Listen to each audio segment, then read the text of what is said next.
Patuloy naman pong tinutugis ng mga otoridad ang mga sospek sa pamamaril sa NAIA Terminal 3 noong nakaraang Biyernes. May live report si Ian Cruz. Ian.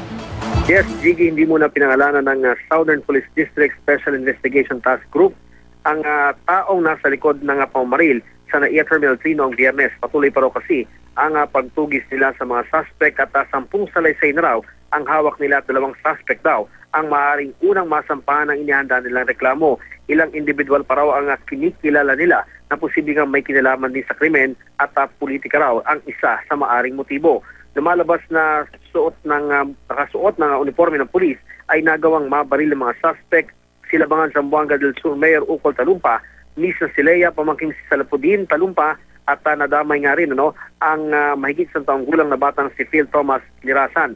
Sa Terminal 3 at iba pang terminal ng NAIA, maigting ang pinatutupad na police visibility sa ngayon. Parang daw ito para mahadlangan ang mga krimen lalo't hindi pa nga gumagana ang mga CCTV camera sa may Terminal 3. Samantala, Jiggy, 3 anggulo naman ang nakikita ng NBI team na inatasang tutukan din ng investigasyon sa pagkakabaril kay Mayor Talumpa. Una, ang mahigpit na labanan sa politika sa lugar. Ikalawa, ang naging mainit na paglaban ng biktima sa umano'y talamak na illegal na drug operation sa kanilang lugar. At sinasabing inakusahan nito ang 2 dating mayor ng Labangan na sina Wilson Nandang at Abubakar Afdal bilang mga leader ng Nandang Afdal Drug Group. Magtsuhin din sina Nandang at Afdal. Kinumpirma na rin ng PIDEA sa NBI na nasa target persons list nga nila sina Nandang at Afdal, habang ang isa pang pinaghinalang kasama sa grupo na si Sir Nandang ay naaresto na nitong May 2013. Ang ikatlong anggulo naman, Jiggy, ay rido o gantihan ng mga angkan. Sumulat din kay De Lima, ang anak na babae ni Mayor Talumpa na si Rayam, kung saan ikinuwento nito ang paglaban ng kanyang ama sa droga.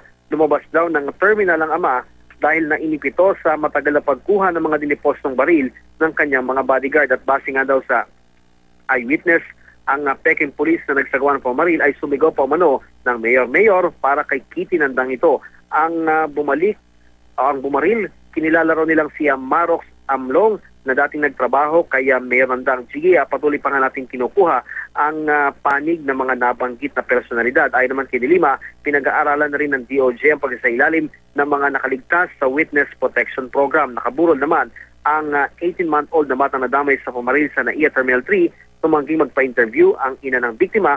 Kinausap na raw sila ng mga taga-NAIA at nagpaabot ng mensahe na handa silang tulungan.